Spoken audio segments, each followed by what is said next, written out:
Everyone keeps telling me it's just a kidney. But it's my kidney. Since when do I owe pieces of myself to someone who's only ever taken from me? Posted in r/am with asshole. I'm sitting in my apartment right now, eating leftover Thai food from a container, watching the sun set through my window. It's Thanksgiving. Somewhere across town, my entire family, my parents, my aunts and uncles, my cousins, my grandmother who's 84 and might not have many Thanksgivings left, they're all gathered around a table together, laughing, passing dishes, saying grace. I wasn't invited. Actually, that's not entirely accurate. I was specifically uninvited. My mother called me 3 weeks ago and said, very calmly, very coldly, I don't think it would be appropriate for you to come this year. Given everything, I think it would upset your sister. My sister. Always my sister. I'm 31 years old. I'm a dental hygienist at a family practice in the suburbs. I own a small condo, I have a cat named Mango, I go to therapy every other Tuesday, and I run 3 miles every morning before work. By most measures, I've built a quiet, stable, good life. And according to my family, I'm a murderer. Because I won't give my sister my kidney. I need to write this out. I need strangers on the internet to tell me if I'm the monster they say I am, or if I have the right to protect what's left of myself. Because I genuinely don't know anymore. My therapist says I have the right to say no. My mother says I have the responsibility to say yes. I don't know which voice to believe anymore. Background: the sister I don't speak to. My sister is 3 years older than me. Growing up, she was everything I wasn't: beautiful, charismatic, the kind of person who walked into a room and immediately became its center. I was the quiet one, the awkward one, the one who read books in corners and never quite knew what to say. I want to be careful here because I know how easy it is to paint someone as a villain when you're telling your own story. But I also need you to understand what my childhood was like. She didn't just tease me the way siblings do. She systematically dismantled my self-esteem for 18 years. She told me I was ugly so often that I believed it until I was in my mid-20s. She accidentally ruined things that mattered to me. My art projects, my diary, my prom dress. She spread rumors about me in high school that I still don't fully know the extent of. She told boys who showed interest in me that I had various diseases or psychological problems. When I was 16, I tried to tell my parents that something was wrong, that the way she treated me wasn't normal sibling rivalry. My mother sat me down and explained, very patiently, that my sister was spirited and that I was too sensitive. She said I needed to develop thicker skin because the world wouldn't be kind to me if I kept taking everything so personally. I learned to stop talking about it. Then there was the thing that broke us permanently. When I was 24, I got engaged to my college boyfriend. We'd been together for 3 years. He wasn't perfect, and looking back now with the clarity of therapy and time, I can see that we probably wouldn't have lasted anyway. But at the time, I loved him. He was the first person who'd ever chosen me. My sister came to visit us for a weekend 6 months before the wedding. I found them in our bed. She didn't apologize. Not then, not ever. What she said was, if he really loved you, he wouldn't have. As if that was the takeaway. As if the problem was my fiancé's weakness and not her deliberate, calculated seduction of a man I was going to marry. I called off the wedding. I cut her out of my life. I stopped going to family events where she'd be present. For 6 years, we have not spoken a single word to each other. My parents have never fully accepted this. They've always treated my estrangement as a phase, an overreaction, something I'd eventually get over. They continued to invite both of us to holidays, continued to send me photos of her life milestones as if I'd asked, continued to make small comments about how family should stick together. 6 years. 6 years of building a life where she doesn't exist. 6 years of therapy to repair what she broke in me. 6 years of finally starting to feel like I might be worth something. And now she's dying. The diagnosis. 4 months ago, my mother called me on a random Tuesday evening. I could tell immediately from her voice that something was wrong. My sister had been diagnosed with kidney failure. Both kidneys, some kind of autoimmune condition that had been silently progressing for years. She'd been having symptoms, fatigue, swelling, nausea, but had dismissed them as stress from her job. By the time she finally saw a doctor, the damage was severe. She needs a kidney transplant. The waiting list for a deceased donor is years long, often 5 to 7 years, sometimes longer. With her particular blood type and antibody profile, it could be even more. Dialysis can keep her alive in the meantime, but it's grueling. 3 times a week, 4 hours per session, hooked up to a machine that does what her kidneys can't. And even with dialysis, the clock is ticking. The longer she waits, the weaker her body becomes. The less likely a transplant will succeed even if she gets one. A living donor would change everything. The surgery could happen within months. The outcomes are better. The kidney lasts longer. So my parents did what parents do. They got tested. Extended family got tested. Friends got tested. No one was a match. Except me. The request. My mother showed up at my apartment unannounced. This was about 3 months ago. She stood in my doorway with red eyes and asked if we could talk. She didn't demand. I'll give her that. She asked. She begged, actually. She said she knew things had been difficult between my sister and me. She said she knew there was history she perhaps hadn't fully understood. But this was life and death. This was her child. Her firstborn. She couldn't watch her daughter die without exploring every option. Would I at least get tested? Would I at least find out if I could help? I said yes. I don't know why I said yes. Maybe because watching my mother cry in my doorway, looking older and smaller than I'd ever seen her, broke something in me. Maybe because some part of me still wants to be the daughter who makes things right. Maybe because I thought the odds were against me being a match anyway, and agreeing to testing would be a kind of absolution without actual sacrifice. But I was a match. A good match. The transplant team said the surgery could happen within 2 months if I agreed. And then I said no. My reasoning. Everyone keeps telling me it's just a kidney. You can live with one. People do it all the time. The surgery is safe. The recovery is manageable. But it's my kidney. It's my body. Since when do I owe pieces of myself to someone who's only ever taken from me? Let me tell you what just a kidney donation actually involves. It's major abdominal surgery. General anesthesia. They make an incision. They cut through muscle. They remove an organ from your body. The recovery is 4 to 6 weeks minimum, and that's if everything goes well. I would have to take time off work, unpaid, because I've only been at my current practice for 2 years and don't have that much leave saved up. I would need someone to take care of me during recovery, and I live alone. And then there are the lifetime risks. Slightly higher blood pressure. Increased risk of kidney problems later in life. The possibility that if something happens to my remaining kidney decades from now, I'll be the one on dialysis, the one waiting for a transplant that might never come. Is it low risk? Relatively, yes. But it's not zero risk. And it's not just about the physical danger, it's about what it means to cut open your body for someone. Organ donation is supposed to be an act of profound love and sacrifice. It's supposed to mean something. You're giving a piece of yourself, literally, to save someone's life. That's beautiful when it's a parent donating to a child they've raised with love, or a spouse donating to their partner of 30 years, or a friend donating to someone who's been there for them through everything. But what does it mean to give that gift to someone who has never shown you an ounce of kindness? Someone who spent your entire childhood making you feel worthless? Someone who slept with your fiancé in your own bed and never, not once, said she was sorry? She slept with my fiancé. She never apologized. And now I'm supposed to save her life? Where was she when she was destroying mine? The family reaction. When I told my parents I wouldn't do it, my mother went silent for a long moment.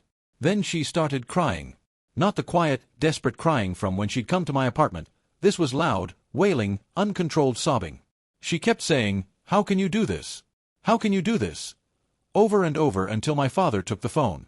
My father called me a murderer. My own father. Because I won't let doctors cut me open for someone who's never loved me. He said I was selfish. He said I was heartless. He said I was killing my sister as surely as if I were holding a knife to her throat. He said that whatever had happened between us in the past, this was different. This was life and death. This was beyond grudges and hurt feelings. You're going to let your sister die over ancient history, he said. Over teenage drama and a broken engagement. Teenage drama. A broken engagement. That's how they see it. That's how they've always seen it, as something small, something petty, something I should have moved past years ago. They've never understood that what she did to me wasn't teenage drama. It was calculated cruelty over 18 years that fundamentally damaged who I am as a person. It was the theft of my self-worth, my confidence, my ability to trust. My extended family has taken sides. Most of them, predictably, have sided with my parents. My aunt sent me a text that said, "I hope you can live with yourself." My cousin, who I actually thought might understand because she's had her own family difficulties, posted something on social media about how blood is thicker than water and how some people only think about themselves. I've been unfriended, unfollowed, blocked. Uninvited from Thanksgiving. Erased from the family narrative except as the villain, the selfish one, the one who chose her own comfort over her sister's life. Update 1. My sister's reaction, 1 week after I said no. Here's the thing that's destroying me. My sister wasn't angry. When my parents told her I'd refused, she didn't scream or cry or call me names. According to my mother, who related this to me in an attempt to pile on more guilt, my sister was quiet for a long moment. And then she said, "Okay. Just okay." My mother wanted me to know how gracious my sister was being in the face of my betrayal. She wanted me to know that my sister hadn't said a single bad word about me, that she'd told everyone not to pressure me, that she'd accepted my decision with more maturity than I deserved. I don't know how to explain why this made everything worse. She didn't argue when I said no. She just nodded and said, "I understand." That broke me more than any guilt trip could have. Because if she'd screamed at me, if she'd called me a monster, if she'd been the cruel, vindictive person I remember from childhood, I could have held on to my anger. I could have reminded myself why I was doing this, why I had the right to say no. But her quiet acceptance, her grace, it's making me question everything. Is she different now? Can people change? Have I been holding on to a grudge against a version of her that doesn't exist anymore? Or is this just another manipulation? A more sophisticated cruelty, making me doubt myself, making me feel like the villain, positioning herself as the saint? I don't know. I genuinely don't know. My therapist says I shouldn't try to interpret her behavior, that I should focus on my own needs and my own healing. But it's hard not to wonder. It's hard not to ask myself, what if she has changed, and I'm condemning her to death for sins she's already repented? Update 2. The phone call, 3 weeks after I said no. She called me. I saw her name on my phone and I almost didn't answer. My heart was pounding so hard I could hear it in my ears. But something made me pick up. "Hi," she said. Just hi. Her voice sounded tired. Different than I remembered it. "Hi," I said back. There was a long silence. I could hear her breathing, could hear some kind of machine humming in the background. Maybe she was at dialysis. I didn't ask. "I'm not calling to change your mind," she said finally. "I want you to know that. Mom keeps saying she's going to wear you down, but I told her to stop. I don't want that." I didn't say anything. I couldn't. "I know I hurt you," she continued. I know I was terrible to you. For a long time. I've been in therapy too, you know. For other reasons, but it's made me look at things differently. Look at myself differently." She paused. I heard her take a shaky breath. "I'm not asking for your forgiveness. You don't owe me that. And I'm not asking for your kidney. You don't owe me that either. I just wanted to. I don't know. I wanted you to know that I understand why you said no. I would probably say no too." I still couldn't speak. There was something hot and tight in my throat. "I wasted so many years being cruel to you," she said, very quietly. "And now I'm running out of time. And the worst part is that I can't even be angry at you about it, because I did this. I did this to us. I'm the reason we're strangers." I started crying then. I couldn't help it. "Take care of yourself," she said. That's all I wanted to say. Take care of yourself. And she hung up. Update 3. The doubt, 6 weeks after I said no, 1 week before Thanksgiving. I keep imagining her funeral. Standing there, knowing I could have prevented it. Could I live with that? I don't know. I genuinely don't know. Because here's the truth I haven't wanted to admit. Part of why I said no isn't just about protecting myself. Part of it is punishment. Part of it is wanting her to face consequences for once in her life. Part of it is thinking, you took so much from me, and now you want this too? Is that justice? Or is it cruelty? My therapist says all of my feelings are valid. That I can feel anger and grief and guilt all at once. That I don't have to resolve these contradictions to make a decision. That my decision was made, and I have the right to it, regardless of my reasons. But I keep circling back to the same questions. Does shared blood create obligation? I never chose to be her sister. I never signed up for this responsibility. Why should an accident of genetics bind me to someone who hurt me so deeply? Does past abuse negate that obligation? Some people would say yes, that she forfeited any claim to my sacrifice when she spent years tearing me down. But others would say that's not how obligation works. That we owe things to people we don't like. That morality isn't contingent on the worthiness of the recipient. Is this about protecting myself, or is it about punishing her? I want it to be the first one. I want to be making a pure, clean decision about bodily autonomy and self-preservation. But I can't separate it from the anger. From the part of me that thinks, good. Let her suffer. Let her know what it feels like to need something from someone who won't give it. That part of me scares me. That part of me makes me wonder if I'm the monster they say I am. Update 4. Thanksgiving Day, today. I drove by my parents' house this morning. I don't know why. Maybe I wanted to see what I was missing. Maybe I wanted to make myself feel worse. There were cars lining the street. My aunt's minivan, my uncle's pickup, my grandmother's old sedan that she still insists on driving even though she's 84 and can barely see over the steering wheel. Everyone was there. Everyone except me. I parked down the block for a few minutes and just watched. Through the window, I could see people moving around. At one point, my mother came to the window and looked out, and I ducked down even though she couldn't possibly have seen me from that distance. My heart was racing like I was doing something wrong. I thought about walking up to the door. Just showing up. Forcing them to either let me in or explicitly turn me away. But I couldn't do it. I couldn't face the looks, the silence, the way they'd all stare at me like I'd tracked mud onto something sacred. So I drove home and ordered Thai food and texted my therapist, who of course didn't respond because it's a holiday, and sat here with my cat and tried not to think about everything I've lost. Here's what I keep coming back to. Even if I gave her my kidney, would it fix any of this? They wouldn't suddenly forgive me for the years of estrangement. They just move on to the next grievance. Why don't I visit more? Why don't I call enough? Why can't I just let bygones be bygones with my sister now that I've proven my love? And if the surgery went badly, if I had complications, if something went wrong with my remaining kidney in 20 years, would any of them be there for me? Would they show up with casseroles and concern? Or would I be alone again, the way I'm alone now? I don't trust them. That's the bottom line. I don't trust any of them to be there for me if I needed them, so why should I rip myself open for them? But she's my sister. She's dying. And I could stop it. Update 5. The middle of the night, today, Thanksgiving, 2 a.m. I can't sleep. I've been lying in bed for hours, staring at the ceiling, running the same thoughts through my head over and over. My sister is on dialysis 3 times a week. Each session takes 4 hours. She has to watch what she eats, how much she drinks. Her energy is failing. Her body is slowly breaking down. Every day on dialysis is one day closer to the point where even a transplant might not save her. The average wait time for a kidney is 5 to 7 years. Some people wait longer. Some people die waiting. She's 34 years old. I keep doing the math in my head. If she gets a donor kidney in 7 years, she'll be 41. That's still young. That's still a full life ahead of her, potentially. But what if she doesn't make it 7 years? What if her body gives out in 3, in 2, in 1? What if she dies next year, and I spend the rest of my life knowing I could have prevented it? My therapist says I'm not responsible for her death just because I didn't prevent it. That there's a difference between killing someone and not saving them.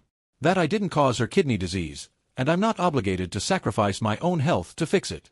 But those distinctions feel thin at 2 a.m. They feel like rationalizations. They feel like the kind of thing you tell yourself so you can sleep at night, except I'm not sleeping. I keep thinking about that phone call. About the way her voice sounded. Tired. Resigned. She said she would have said no too. Was she lying? Was she being manipulative? Or was she genuinely, finally, showing me a kind of grace she'd never shown before? People do change. I've changed. I'm not the same person I was at 18, at 24, even at 28. Therapy changes you. Suffering changes you. Maybe facing death changes you most of all. Or maybe she's the same person she's always been, and this is just another, subtler form of cruelty, making me doubt myself, making me twist in the wind, making me feel guilty for a decision I have every right to make. I don't know. I don't know which version of her is real.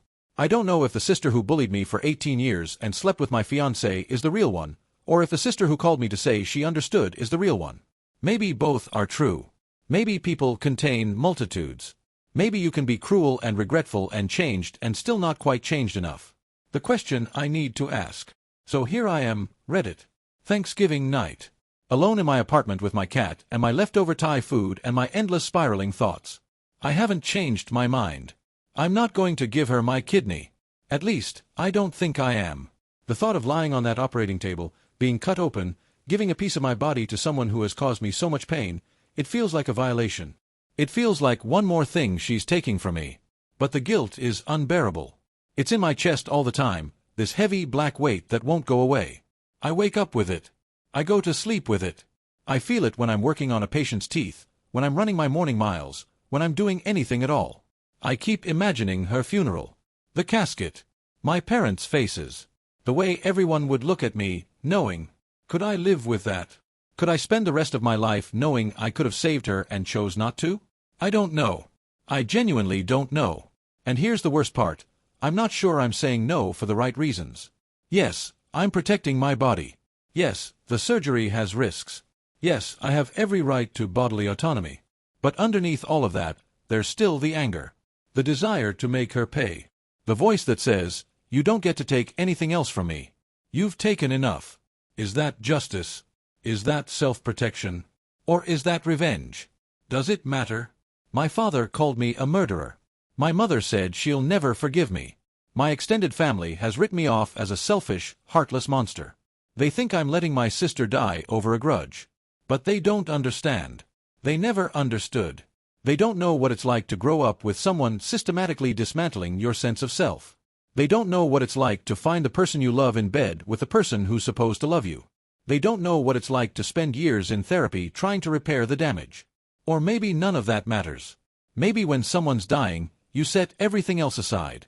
Maybe blood really is thicker than water. Maybe I'm supposed to be the bigger person, to show her a grace she never showed me, to prove that I'm not the monster she turned me into. I don't know. I'm asking Reddit because I've run out of people to ask. My therapist supports my decision but won't tell me if it's right. My friends try to be helpful but they're all biased in my favor. My family has made their position clear. Is there a right answer here? Is there a way out of this that doesn't leave me destroyed, by guilt if she dies, by resentment if I give in? Am I a monster for saying no? Would you do it? If it were your abuser asking for your organ, would you cut yourself open to save them? I keep hoping someone will give me an answer that makes this easier. Some moral framework that resolves the contradiction. Some way to feel certain. But I don't think certainty exists here. I think this is one of those impossible situations where every choice comes with a cost, and you just have to decide which cost you can bear. Right now, I'm not giving her my kidney. Right now, I'm sitting in the dark, alone, while she's hooked up to a machine somewhere, and the clock is ticking. Time is running out. And I still don't know if I'm making the right choice. TLDR, I'm refusing to donate a kidney to my estranged sister who bullied me for 18 years and slept with my fiancé. She's dying. My family has disowned me. She's been surprisingly graceful about my refusal, which somehow makes it worse. I don't know if I'm protecting myself or punishing her. I don't know if I could live with her death. I don't know anything anymore. Ita. Edit. Thank you all for the responses. I'm reading every one. I don't know if it helps, but it helps to not feel so alone. We'll update if anything changes. Here's what I don't know, whether I'm protecting myself or punishing her. Everyone keeps telling me it's just a kidney. You can live with one. But it's my kidney. It's my body.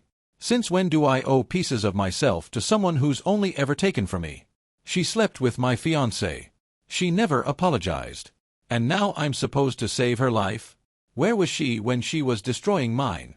18 years of systematic cruelty. 18 years of being told I was ugly, worthless, too sensitive. She destroyed my self-esteem, my prom dress, my diary, my engagement. She took everything she wanted and never once said sorry. My father called me a murderer. My own father. Because I won't let doctors cut me open for someone who's never loved me. But here's what's destroying me. She didn't argue when I said no. She just nodded and said, I understand. That broke me more than any guilt trip could have. She called me last week. Said she knew she was terrible to me. Said she's been in therapy too. Said she understands why I said no.